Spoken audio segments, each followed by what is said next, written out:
স্বাধীনতার অব্যবহিত পর থেকেই বাংলাদেশের মুক্তিযুদ্ধের ইতিহাসকে বিকৃত করার চেষ্টা করেছে তৎকালীন শাসক দল আওয়ামী লীগ।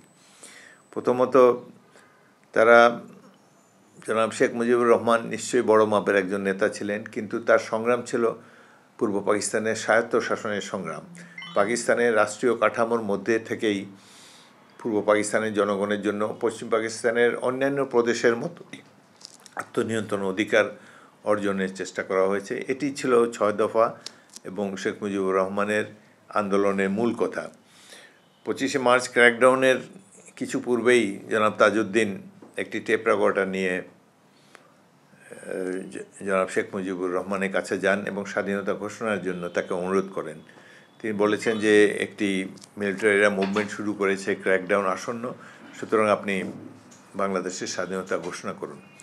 কিন্তু তিনি বলেছেন যে না, তিনি পাকিস্তান ভাঙতে রাজি নন এবং তিনি পাকিস্তান ভাঙার কোনো দায়িত্ব নেবেন না। তিনি বিচ্ছিন্নতাবাদী হিসাবে চিহ্নিত হতে চাননি, যে কারণে তিনি স্বাধীনতার ঘোষণা দেননি।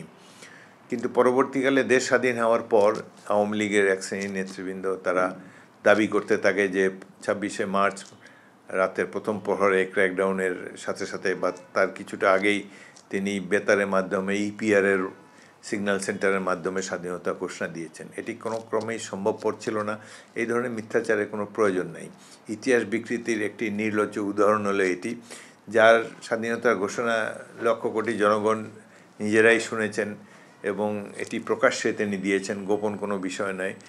এইভাবেই ইতিহাস বিকৃত করার প্রথম চেষ্টা হলো এই স্বাধীনতা ঘোষণা নিয়ে। পরবর্তীকালেও যে মুক্তিযুদ্ধের ইতিহাসে যে বিভিন্ন বাহিনী সমরনায়করা, ইস্ট বেঙ্গল রেজিমেন্টের এবং ইপিআরের সাহসী সৈনিকেরা রণাঙ্গনে যেভাবে বীরত্বের সাথে পাক বাহিনীকে প্রতিরোধ করেছে, এটিও ইতিহাসে দেখা যাবে না। ইতিহাসে ফরমাইশিভাবে তারা ইতিহাস রচনা করেছেন, যাতে করে মনে হয় যে কয়েকটা বক্তৃতা দেওয়া, আওয়ামী লীগ নেতাদের বক্তৃতার ফলেই দেশ স্বাধীন হয়েছে। কিন্তু প্রকৃতপক্ষে ১৯৭১ মহান মুক্তিযুদ্ধ ছিল জনতার যুদ্ধ, সাধারণ মানুষের যুদ্ধ। সারা দেশের প্রত্যেকটি পেশা, ছাত্র, যুবক, জনতা, বিভিন্ন পেশায় নিয়োজিত মানুষ, তারা ঘর বাড়ি ছেড়ে এসে মুক্তিবাহিনীতে যোগ দিয়েছে এবং ৯ মাস যুদ্ধের পর সশস্ত্র সংগ্রামের মাধ্যমে এই দেশটি স্বাধীন হয়েছে। কিন্তু ইতিহাসে এই তথ্য সঠিকভাবে মূল্যায়িত হয়নি এবং বিশেষ করে সমরনায়করা জিয়াউর রহমান, জেনারেল শফিউল্লাহ, ব্রিগেডিয়ার খালেদ মোশাররফ এবং অন্যান্য সেনা কর্মকর্তারা, সাধারণ মানুষ, ছাত্র সমাজ যেভাবে বীরত্বের সাথে যুদ্ধ করেছে, বহু মানুষের আত্মদানের বিনিময়ে তো আমরা স্বাধীনতা পেয়েছি। কিন্তু এই সশস্ত্র মুক্তিযুদ্ধের কাহিনী ইতিহাসে অনুল্লেখিত ছিল এবং এটাকে উপেক্ষা করা হয়েছে, কারণ এর কৃতিত্ব জিয়াউর রহমান নিতে পারে, কারণ তার স্বাধীনতা ঘোষণার ফলেই সাধারণ মানুষ অত্যন্ত অনুপ্রাণিত হয়েছে। লক্ষ কোটি ছাত্ররা রাজপথে নেমে এসেছে এবং গ্রামে গঞ্জে গিয়ে মুক্তিবাহিনীর হয়ে রণাঙ্গনে ইতিহাস সৃষ্টি করেছে। সুতরাং এইভাবে জিয়াউর রহমানকে এবং সশস্ত্র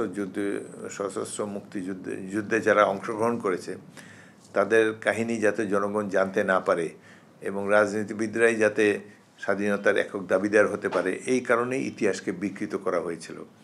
জিয়াউর রহমান রাষ্ট্র ক্ষমতায় যাওয়ার পর তিনি দেশের জনগণের ভাগ্য উন্নয়নে আত্মনিয়োগ করেছেন। তিনি ইতিহাস বদলাবারও চেষ্টা করেননি এবং তিনি সবসময় জনগণের স্বার্থকে, জনগণের কল্যাণকে সবার উপরে স্থান দিয়েছেন।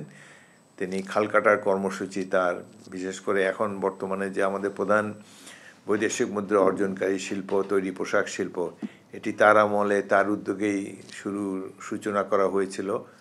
ফলে বাংলাদেশের অর্থনীতিতে অনেক বৈপ্লবিক পরিবর্তনও এসেছে। এই কারণে জিয়াউর রহমানকে দেশের জনগণ অত্যন্ত শ্রদ্ধার সাথে স্মরণ করে। তিনি শুধু একজন সমরনায়কই নন, পরবর্তীকালে জনগণের নির্বাচিত রাষ্ট্রপতি রূপেও তিনি জনকল্যাণে গুরুত্বপূর্ণ ভূমিকা রেখেছেন এবং বাংলাদেশকে একটি আত্মমর্যাদাশীল রাষ্ট্রে পরিণত হয়েছেন। তিনি মুসলিম ওয়ার্ল্ডের মধ্যে একজন উল্লেখযোগ্য নেতা ছিলেন, যে কারণে মুসলিম রাষ্ট্রসমূহের মধ্যে যদি কোনো বিরোধ দেখা যেত তখন জিয়াউর রহমানকে অনেক সময় সালিসির জন্য আহ্বান জানানো হতো। যেমন আল কুদস কমিটিতে তিনি ছিলেন দুটি ইসলামী রাষ্ট্রের মধ্যে বিরোধ নিরসনের জন্যে। এইভাবে তিনি বাংলাদেশকে একটি অনন্য উচ্চতায় নিয়ে গিয়েছিলেন এবং জনগণ একজন সৎ, নির্লোভ এবং দেশপ্রেমিক রাষ্ট্রপতির কর্মকাণ্ড প্রকাশ্যে অবলোকন করার সুযোগ পেয়েছিল। জিয়াউর রহমান বিএনপির আদর্শ, তার জীবনের বিভিন্ন ঘটনা, বিশেষ করে রাষ্ট্র পরিচালনা, তার পদক্ষেপ সমূহকে, বিশেষ করে তার সততা এবং দেশপ্রেমিককে আত্মস্থ করার জন্য বিএনপির প্রত্যেকটি নেতাকর্মীকে উদ্যোগী হতে হবে। আমরা যদি জিয়াউর রহমানের আদর্শকে ধারণ করি এবং জিয়াউর রহমানকে প্রকৃতভাবে অনুসরণ করি, তাহলে আগামী দিনে বাংলাদেশের ভবিষ্যৎ অনেক উজ্জ্বল হবে এবং জনগণের যে 16 বছরের যে দুঃশাসন অতিক্রম করে এসেছে, এই দুঃশাসনের পর, শেখ হাসিনার এই ফ্যাসিস্ট রেজিমের অপসারণের পর জনগণ অনেক আশায় বুক বেঁধেছে যে তারা একটি ভালো গণতন্ত্র দেখতে চায়, জনগণের শাসন দেখতে চায় এবং জিয়াউর রহমানের সময় যেভাবে বাংলাদেশ পরিচালিত হয়েছে, যেভাবে তিনি দুর্নীতিকে এবং নিজের আত্মীয় স্বজন বা নিজস্ব ব্যক্তিবর্গকে দূরে সরিয়ে রেখে জনগণের স্বার্থকে প্রাধান্য দিয়েছেন, এটি বিএনপিকে আত্মস্থ করতে হবে এবং এই আদর্শ ধারণ করলে বিএনপি জনগণের কাছে অত্যন্ত প্রিয় একটি রাজনৈতিক দল হিসাবে গণ্য হবে এবং জিয়াউর রহমানের এই আদর্শকে অনুসরণ করলেই বাংলাদেশ একটি কল্যাণ রাষ্ট্রে পরিণত হতে পারে।